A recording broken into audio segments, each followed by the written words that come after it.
Hello everyone, my name is Sudhir Mishra and today we are going to learn about polarization।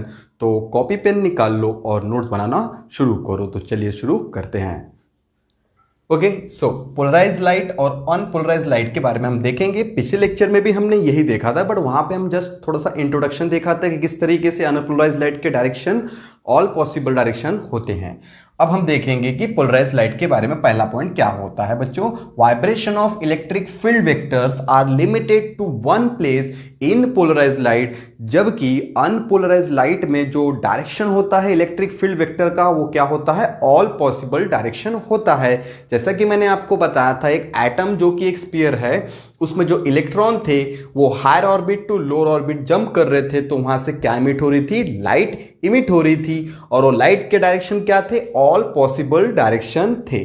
ठीक है, सो उसी के हिसाब से आपको पता है अनपोलराइज लाइट के जो इलेक्ट्रिक फील्ड वेक्टर्स होते हैं उनका डायरेक्शन क्या होता है, हर जगह होता है, that is all possible direction.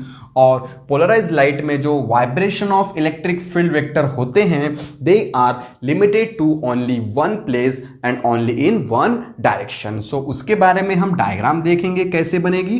अब आपने देखा है एक ही डायरेक्शन में रहते थे, और मैंने आपको यह भी बताया था सिर्फ ऊपर ही क्यों रहते थे, ये आपने थोड़ा सा समझना है।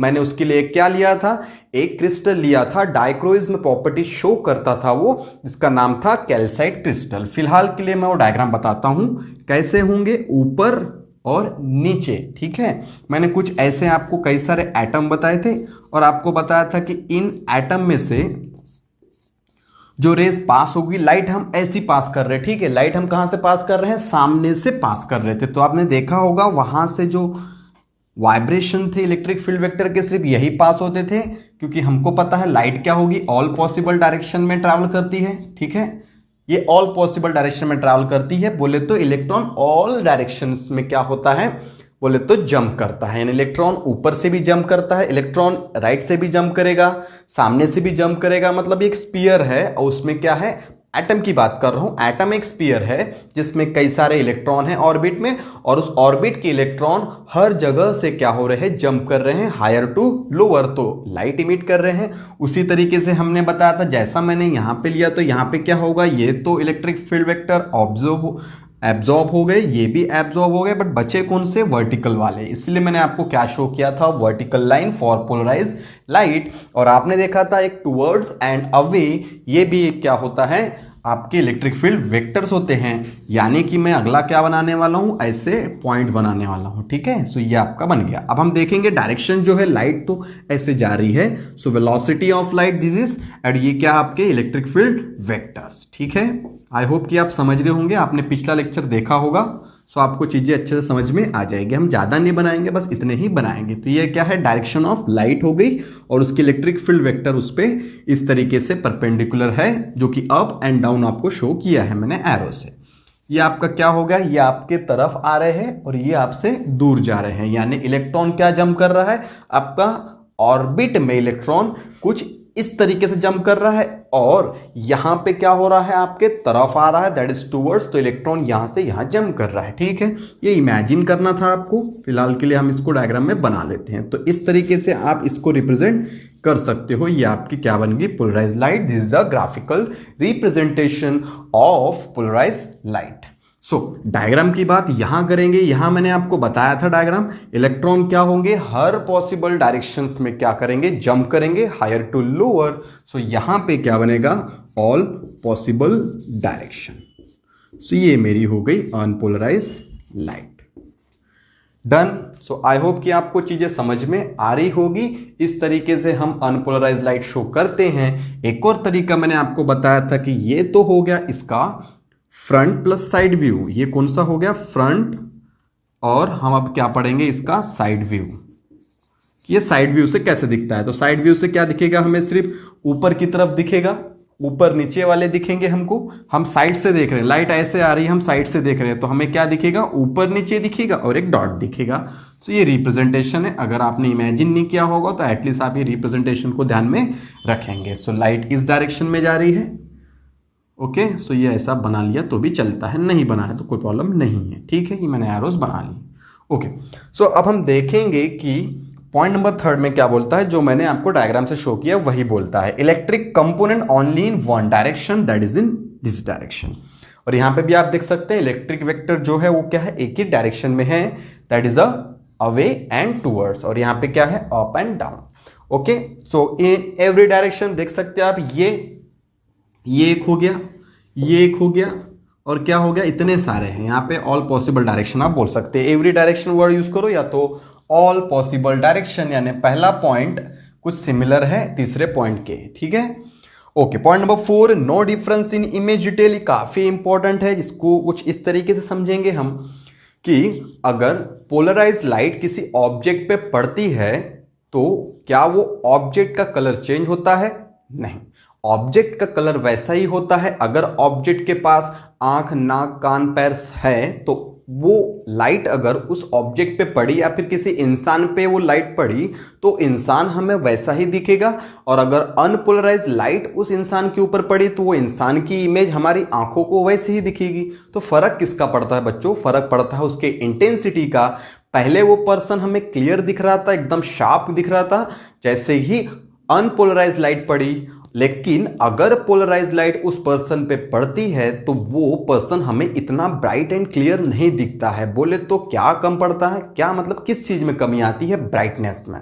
यानी कि यहां ब्राइटनेस क्या होती है, अनपोलराइज लाइट से ऑब्जेक्ट आता है तो क्लियर होता है, मैं इसको ब्राइट लिख देता हूं, और यहां पे इंटेंसिटी क्या हो गई, लेस ब्राइट, ठीक है। सो यहां पे फर्क सिर्फ इतना पड़ता है कि पोलराइज लाइट अगर किसी ऑब्जेक्ट के ऊपर गिरती है तो वो ऑब्जेक्ट की इमेज हमारे आंखों में कैसी पड़ेगी? सिंपल सी बात है, लेस ब्राइट। और अगर अनपोलराइज लाइट, मतलब हम तो डेली लाइफ में जो देख रहे हैं, सन से जो लाइट आ रही है वो कैसी लाइट है? अनपोलराइज लाइट है, ठीक है।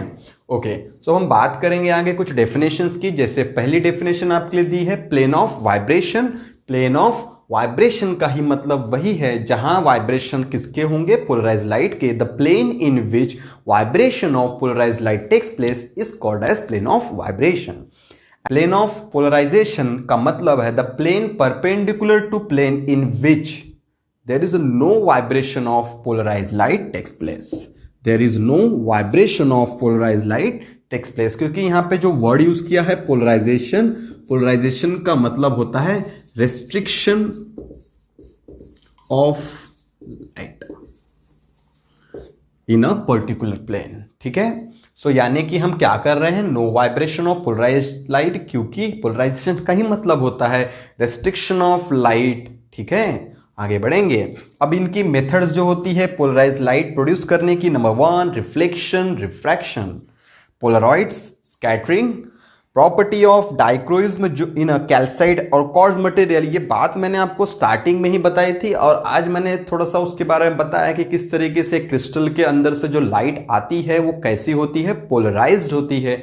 क्यों पोलराइज होती है हमें पता है, अगर वो क्रिस्टल ऐसा है, उसके अंदर एटम्स है, ये जो मैं बना रहा हूं ये एटम्स है, और आप देख सकते हैं लाइट अगर आगे से पड़ती है, सो आगे से पड़ने पर सिर्फ यही इलेक्ट्रिक फील्ड वेक्टर उसमें बचते हैं। सो हमें जो इस तरीके के वाइब्रेशन मिलते हैं उसे हम पोलराइज लाइट कहते हैं, ठीक है। सो ये आप नोट कर लो, मैं इसे मिटाने जा रहा हूं, ठीक है। सो अगला टॉपिक हम पढ़ेंगे।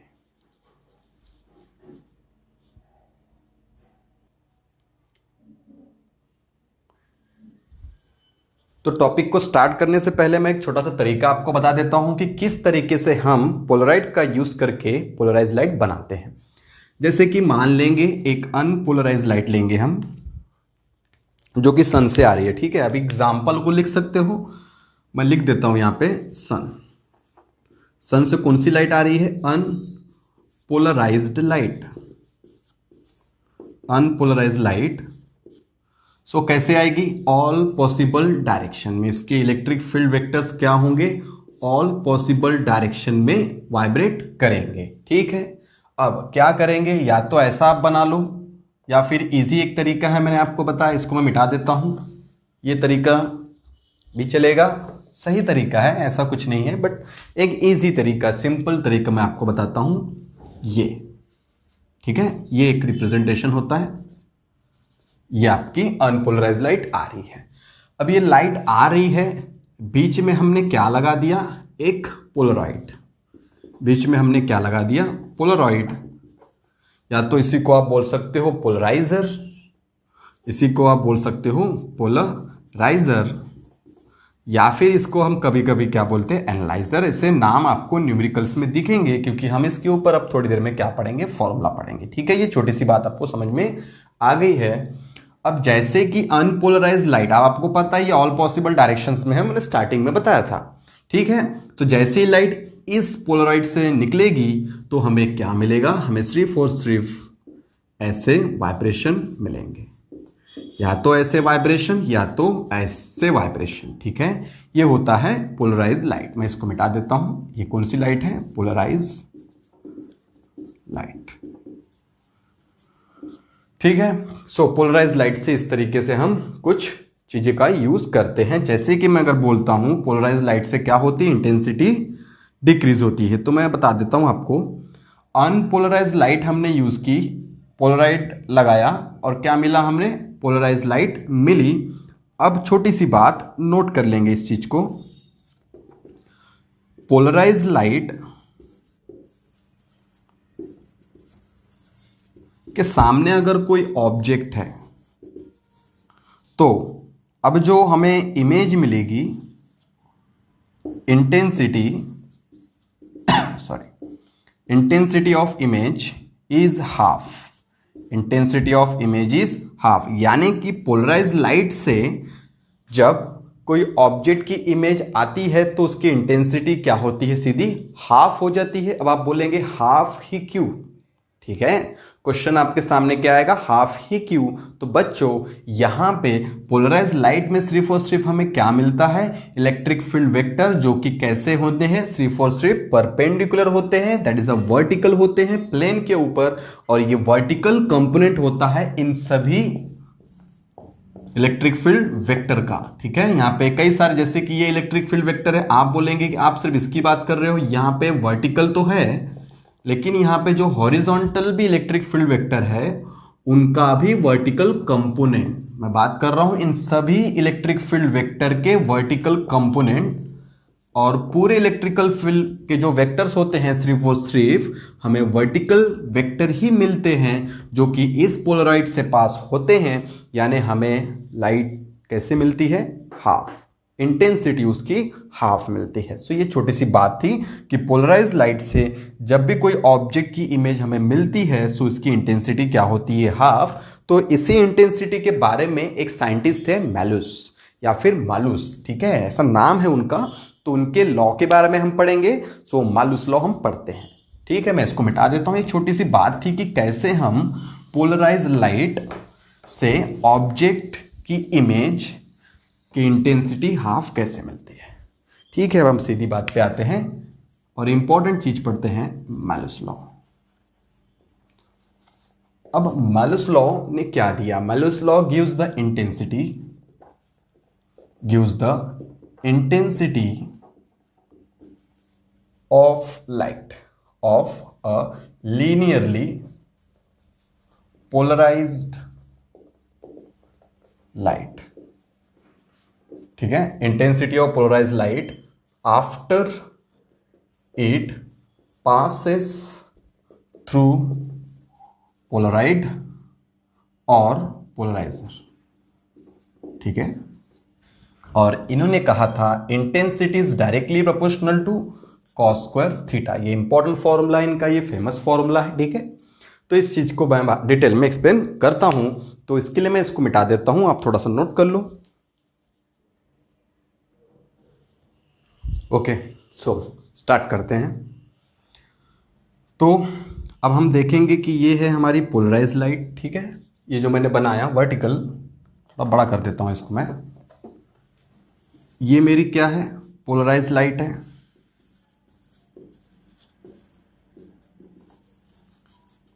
और ये मैंने रखा पोलराइड, और ये पोलराइड का क्या है, एक्सिस है। इसको आप कई बुक में इसको ऐसा बनाया जाता है, ठीक है, ये ऐसा बनाया जाता है पोलराइड को। और ये जो इसका ये दिखता है आपको पोलराइड का, इसे हम कहते हैं पोलराइड एक्सिस। ठीक है, ये होता है हमारा पोलराइड एक्सिस। तो मैं आपको सिंपल सा तरीका बताऊंगा, ये पोलराइड के एक्सिस का और पोलराइज लाइट का जो एंगल है 0 डिग्री है। 0 डिग्री मतलब ये दोनों पैरेलल में है, ठीक है। अब एंगल किसका लेते हैं मैं आपको वही बता रहा हूं। सो पोलराइज लाइट और पोलराइड के एक्सिस का, इन दोनों के बीच का जो एंगल है वो 0 डिग्री है। अब हम ये थीटा की बात करेंगे क्योंकि ये पोलराइड और ये आपकी पोलराइज लाइट। अब क्या करेंगे, पोलराइड को हम इस तरीके से रोटेट करेंगे, ठीक है। सो पोलराइड को हमने क्या करना है, अभी रोटेट करना है। सो फिलहाल इस छोटी सी बात को आप समझ गए होंगे कि जैसे जैसे हम पोलराइड को रोटेट करते हैं इंटेंसिटी क्या होती है, धीरे धीरे कम होती है। थीटा की बात कर रहा था मैं यहाँ पे, अभी 0 डिग्री मैंने बोला। सो 0 डिग्री मतलब ऑब्वियसली 0 यहाँ पे पुट करेंगे तो क्या आ जाएगा 1, इंटेंसिटी रिमेन्स कांस्टेंट, ठीक है। अगर मैं धीरे धीरे थीटा बढ़ाता हूं तो इंटेंसिटी क्या होगी आपकी, अपने आप कम होगी। यानी कि अगर पोलराइड का एंगल बढ़ता है तो इंटेंसिटी कम होती है। अब मेरा पोलराइड का एक्सिस है, ये मैंने जो बनाया था ये पोलराइड का एक्सिस है। अब थीटा कितना हो गया आप देख सकते हैं, परपेंडिकुलर तो थीटा 90 हो गया। 90 पुट करोगे तो इंटेंसिटी 0 आ जाएगी। तो ये मैं बात आपको पढ़ा रहा हूं। सो अभी मैं लेता हूं पोलराइड का एंगल। सो ये मेरा क्या है, पोलराइड एक्सिस बोलो या तो पोलराइड है, ठीक है ना। ओके, सो स्टार्टिंग में इसका एम्पलीट्यूड मैं बोल देता हूं, ये इसके ही बराबर है, ठीक है। ये दोनों का साइज सेम है। सो अभी फिलहाल के लिए हम इसको ऐसा लिया था हमने, सो इसको मैं ऐसा लेता हूं। सो ये मेरा रोटेट हो चुका है। सो इसका इनिशियल एम्पलीट्यूड मान लेते हैं A0 था। यही है आपकी वेक्टर, यही आपकी क्या है, इलेक्ट्रिक फील्ड वेक्टर, जिसका एम्पलीट्यूड क्या था, A0 था। और आपने इसको कितना रोटेट किया है, थीटा। तो यहाँ पे जो एंगल बन रहा है पोलराइज लाइट और पोलराइड के बीच में वो कितना बन रहा है, थीटा बन रहा है, ठीक है। हाँ, तो अब हम क्या करेंगे, अब हम इसका कंपोनेंट लेंगे तो क्या ड्रॉ करेंगे, परपेंडिकुलर ड्रॉ करेंगे। सो मैंने यहां से यहां तक क्या ड्रॉ किया, परपेंडिकुलर। आपको पता है हमें कॉस चाहिए तो हमने क्या लेना है, इसका कंपोनेंट। और आपको पता है ये थीटा का ये जो बचा हुआ पार्ट है, अभी आपको पता है यहां से इंटेंसिटी क्या होगी, कम होगी। ऑब्वियस सी बात है, क्यों कम होगी देख सकते हैं। अभी ये पोलराइड से जो लाइट आएगी, ठीक है ना, ये पोलराइड लाइट से लाइट आएगी तो कितना एम्पलीट्यूड लाएगी, इतना। बाकी का एम्पलीट्यूड तो कम हो गया, ठीक है। सो बाकी का एम्पलीट्यूड कम हो गया तो कितना बचा, कितना बचा, ये 90 के सामने वाला हाइपोटेनियस थीटा, ये हमें चाहिए। ये क्या है, एडजेसेंट है। मैं यहां लिख देता हूं, ये बचा हुआ नहीं निकालना है हमें, पूरा हमें पता है, ठीक है। पूरा कितना है, यहां से यहां तक है A0। मैं इसकी बात कर रहा था, ये कितना बचेगा, A0 कॉस थीटा, ठीक है। ठीक है, ये कॉस बनेगा क्योंकि ये एडजेसेंट है। अब आप अगर निकालना चाहे तो ऐसे भी निकाल सकते हो, कॉस थीटा इक्वल टू क्या होगा, एडजेसेंट। ये एडजेसेंट हो गया हमारा, इसका कुछ नाम दे दो A B। So A B upon hypotenuse A0। तो A B कितना आ जाएगा, A0 कॉस थीटा। तो यहाँ हम ट्रिग्नोमेट्री नहीं पढ़ रहे हैं, हम सीधा अपना समय बचाएंगे, ठीक है। आई होप कि आप समझ गए होंगे, छोटी सी बात थी। ओके, सो अब हम इसका डेरिवेशन प्रूफ करने जा रहे हैं। सो डेरिवेशन के लिए हमने मान लेना है इनिशियली, अब हम क्या कर रहे हैं, इसका डेरिवेशन। सो मैल्यूस लॉ ने इंटेंसिटी के बारे में बताया था, जो मैंने स्टार्टिंग में आपको डिफरेंस में बताया कि पोलराइज लाइट और अनपोलराइज लाइट में सबसे बड़ा डिफरेंस क्या है, कि अनपोलराइज लाइट से जो इमेज आती है उसमें कोई भी मतलब डिफरेंस नहीं है, कोई डिफरेंस नहीं है। मतलब क्या, intensity remains same and object की इमेज भी वही आती है। यानी अगर कोई इंसान की इमेज आ रही है अनपोलराइज लाइट से, सो ऑब्वियस सी बात है हमें वही दिखने वाला है और उसकी इंटेंसिटी ब्राइटनेस भी सेम रहेगी। बट अगर पोलराइज लाइट से अगर कोई इमेज आती है तो उसमें क्या डिफरेंस आता है, इंटेंसिटी का डिफरेंस आता है। सीधा सीधा बोले तो इंटेंसिटी हाफ होती है। अब कितनी होती है, अगर हम पोलराइड का एंगल ही बदल दे तो। अब हम क्या कर रहे हैं, पिछले बार तो क्या था, पोलराइड का नहीं यूज कर रहे थे हम, अभी हम क्या कर रहे हैं, पोलराइड ही यूज कर रहे हैं। सो अब क्या फर्क पड़ेगा पोलराइड यूज करने पर और उसका एंगल चेंज करने पर, इसी के न्यूमेरिकल ही पेपर में आते हैं। सो डेरिवेशन देखेंगे। इनिशियल हमने क्या किया था, इनिशियल क्या किया था, इनिशियल हमें पता है intensity is directly proportional to amplitude square. अब इनिशियल के लिए मैंने लगाया नॉट, ठीक है। इनिशियल के लिए क्या लगाया मैंने, नॉट। अब फाइनली क्या हुआ, आफ्टर एट एंगल थीटा बोलता हूं, at an angle theta, okay. So क्या हो जाएगा, intensity is directly proportional to amplitude square at angle theta. Amplitude है कितना, A0 कॉस थीटा, और लेकिन उसका तो स्क्वायर होना चाहिए क्योंकि एम्पलीट्यूड का स्क्वायर होता है। इन दोनों को डिवाइड कर देंगे, I अपॉन आई नॉट, क्या मिल जाएगा, ये तो कैंसल आउट हो गया, ठीक है। तो क्या बचा, कॉस स्क्वायर थीटा, क्या बच गया, कॉस स्क्वायर थीटा। आप ऐसे लर्न रखो या तो ऐसे लर्न रखो, I equal to I nought cos square theta, ये आपका हो गया फॉर्मूला। बट यहाँ पे जो आई नॉट होता है वो क्या होता है, इनिशियल इंटेंसिटी जो कि मैक्सिमम होती है। मैंने आपको स्टार्टिंग में बताया इनिशियल इंटेंसिटी जो कि क्या होती है, मैक्सिमम, वो हाफ हो रही है, वो बात की बात है, अभी वो बात नहीं करेंगे। बट हम बात कर रहे हैं इनिशियल इंटेंसिटी जो कि क्या है, मैक्सिमम, यानी वो कांस्टेंट है। सो इंटेंसिटी यहाँ पे क्या हो गई, directly proportional to square of cos theta. So intensity is directly proportional to cos square theta. आप इस डेरिवेशन को अपने कॉपी में नोट कर लेंगे, इसके आगे का हम लोग पढ़ेंगे। सो आगे बढ़ते हैं। तो हम देखेंगे पोलराइजेशन बाय रिफ्लेक्शन, ठीक है। सो क्या पढ़ेंगे, polarisation of light by reflection. तो सबसे पहले हमें पढ़ना पड़ेगा पोलराइजिंग एंगल, जो कि क्या होता है, इंसिडेंट लाइट किसके साथ बनाती है, इंसिडेंट लाइट बनाती है नॉर्मल के साथ। सो ये क्या हो गया मेरा एंगल ऑफ इंसिडेंस, और इसी को हम बोलते हैं पोलराइजिंग एंगल, ठीक है। या फिर आप बोल सकते हो अनपोलराइज लाइट, इसी को इंसिडेंट लाइट बोलते हो आप। अनपोलराइज लाइट का नॉर्मल के साथ एंगल, ठीक है। सो यहां डेफिनेशन देखेंगे, the angle of incidence of, ठीक है, the angle of incidence of ordinary light at which reflected light from transparent medium is completely plane polarized light।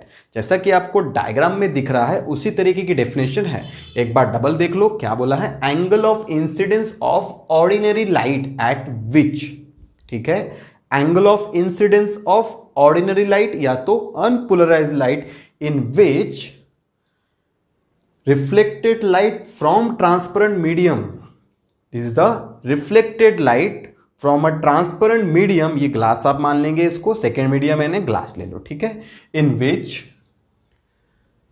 reflected light from transparent medium is completely plane polarized light, is completely plane polarized light, this is the angle of incidence, इसी का नाम होता है polarising angle. और आपको पता है law of reflection के हिसाब से जो ये एंगल बनता है वही ये एंगल भी बनता है। तो यही आपका क्या है, पोलराइजिंग एंगल या तो एंगल ऑफ पोलराइजेशन। अब हम पढ़ेंगे ब्रेविस्टर law.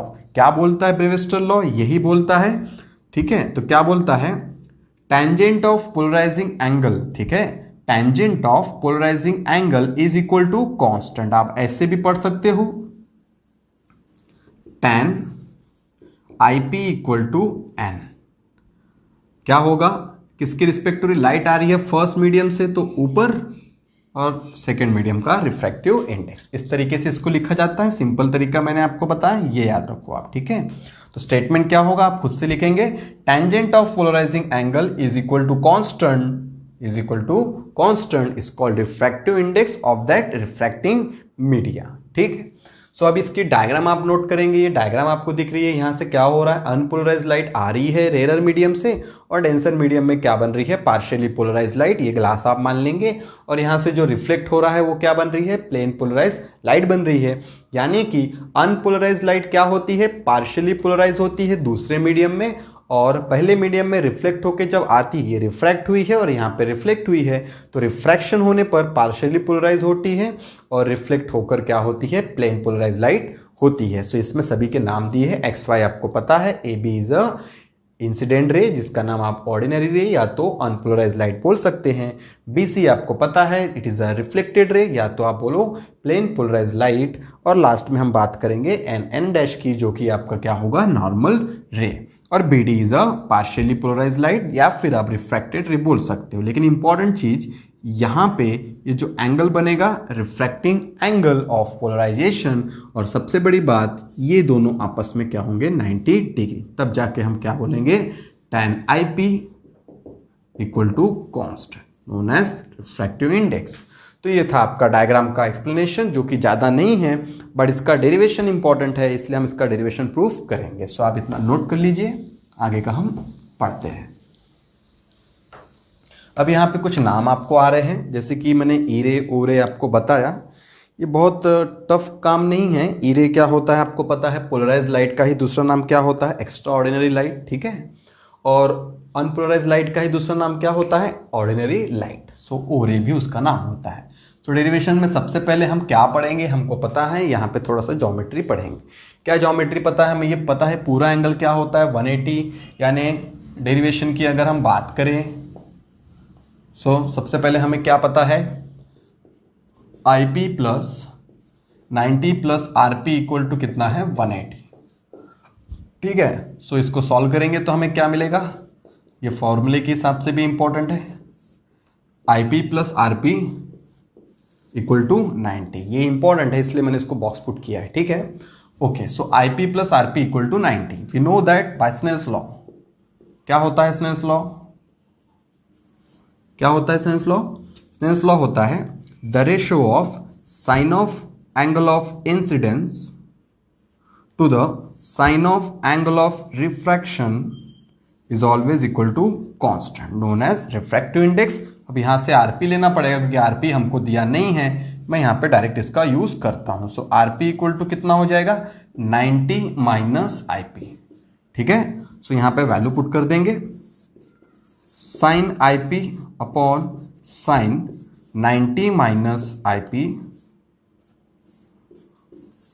90 minus theta, sine 90 minus theta is always cos theta, that is cos IP आएगा यहाँ पे, और साइन बाय कॉस होता है tan।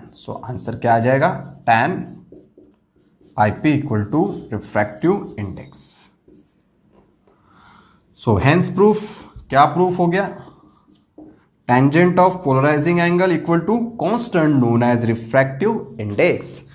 अब कभी कभी पेपर में ये प्रूफ करने को पूछता है, show that reflected ray and refracted ray both are mutually perpendicular. तो इसी को क्या बोल सकते हो आप, reflected ray and refracted ray both are perpendicular to each other, both are perpendicular to each other, यही है। ठीक है, मैंने नाम बदल दिए हैं, इसमें कोई कंफ्यूजन नहीं होना चाहिए। ये था आपका प्रूफ, आगे का हम देखेंगे। इतना आप नोट कर लो। ठीक है, इतना नोट कर लो। तो अब देखेंगे पोलराइड के बारे में। तो सबसे पहले देखेंगे उसकी डेफिनेशन। तो क्या होगी बच्चों इसकी definition, a thin and large sheet of synthetic material capable of producing plane polarised light is called polaroid. तो पोलराइड की खासियत क्या है, वो क्या प्रोड्यूस करती है, प्लेन पोलराइज्ड लाइट। ओके, दो इसके एग्जाम्पल आप याद कर लेंगे, H Polaroid and K Polaroid. और इसकी डायग्राम जैसे आपको पता है, मैंने स्टार्टिंग में बताई थी, ये क्या थी आपकी अनपोलराइज्ड लाइट, अनपोलराइज्ड लाइट, ये भी वही है, पोलराइड बीच में लगा है, ये क्या हो गया उसका ट्रांसमिशन एक्सिस, यहां से आपकी लाइट जाने वाली है। लाइट अगर ऐसे जाने वाली होती तो मैं ऐसे बनाता, बट ये एक्सिस कैसा है आपका परपेंडिकुलर। यहां से कैसी रेज जाएगी, कुछ इस तरीके से ऐसा। सिर्फ और सिर्फ वर्टिकल रेज आपको शो होगी, जो कि प्लेन पोलराइज्ड लाइट कहलाएगी। और आगे आएंगे इसके यूजेस पे। तो सबसे बड़ा इसका यूज होता है used in the 3D movies, cameras, filter in photography, sunglasses to protect the eyes from the glare of sunlight. तो आपको जैसे कि मैंने बताया था कि पोलराइड से जो इंटेंसिटी होती है बच्चों, वो क्या होती है, डिक्रीज होती है। इंटेंसिटी डिक्रीज होने के कारण हम गर्मियों में या फिर ऐसे नॉर्मल दिनों में भी हम क्या यूज करते हैं, पोलराइड से बने हुए सनग्लासेस, जिसका यूज होता है क्या करने में, control intensity of light. Okay, use to produce and analyse the polarised lights. आपको पता ही है हम यहाँ पे क्या कर रहे हैं, पोलराइज्ड लाइट बना रहे हैं पोलराइड की मदद से, तो इसका ये यूज यहाँ पे बनता है। Motor car headlight to remove the glare of headlight. Motor car के हेडलाइट में आपने देखा होगा सामने में जो ग्लास होता है वो पोलराइड से बना होता है। क्यों ऐसा होता है, वो इसलिए कि जो मोटर कार की हेडलाइट से जो लाइट आती है वो काफी ज्यादा अमाउंट ऑफ इंटेंसिटी होती है उसकी, जिसके कारण अगर डायरेक्ट हमारी आंखों में वो लाइट पड़े तो क्या हो सकता है, एक्सीडेंट होने के भी चांसेस होते हैं। यानी आपने देखा होगा अगर आपकी हेडलाइट फूटी हुई है तो ट्रैफिक पुलिस वाला आप पे चालान भी लगा सकता है। उसका रीजन ये कि अगर वो हेडलाइट ना हो, यानी कि सामने जो कांच होता है वो ना हो, तो उसके कारण लाइट डायरेक्ट आंखों पे पड़ेगी, उसकी इंटेंसिटी ज्यादा होगी, जिसके कारण हमारी आंखें क्या हो जाएगी, एकदम से बंद हो जाएगी। और उसके कारण जो भी कॉजेज है आपको पता है क्या हो सकते हैं, एक्सीडेंट्स वगैरह हो सकते हैं। आपके कोई भी गाड़ी हो, कोई व्हीकल हो, उसमें हेडलाइट होता है, जो सामने का ग्लास होता है उसको पोलराइड से बना होना चाहिए, और वो होता भी है। तो कहने की बात यही है कि मोटर कार के हेडलाइट में क्या यूज़ किए जाते हैं, पोलराइड यूज़ किए जाते हैं। विंडो ऑफ एरोप्लेन, सबको पता है कि एरोप्लेन के विंडो में क्या होते हैं, पोलराइड होते हैं। अब आपको याद करना है कि या तो इमेजिन करना है कैसे, कुछ इस तरीके से आप इमेजिन करो कि आप एरोप्लेन से ट्रैवल कर रहे हो और सन की रेस डायरेक्ट आपकी आंखों पर पड़ रही है। तो क्या ये पॉसिबल है कि डायरेक्ट आंखों में रेस पड़े और आपको आगे कुछ ना दिखाई दे? तो ऐसा कुछ पॉसिबल नहीं है, क्योंकि हमें पता है कि जो भी विंडोज़ होती हैं उन विंडोज़ में क्या लगे होते हैं, पोलराइड होते हैं। जैसे कि कार की अगर हम बात करें तो कार के विंडशील्ड जो होती है वहां पे भी पोलराइड लगे होते हैं। यानी जो ड्राइवर के सामने का जो शील्ड होता है, जो भी ग्लास होता है, वो किससे बना होता है, पोलराइड से बना होता है।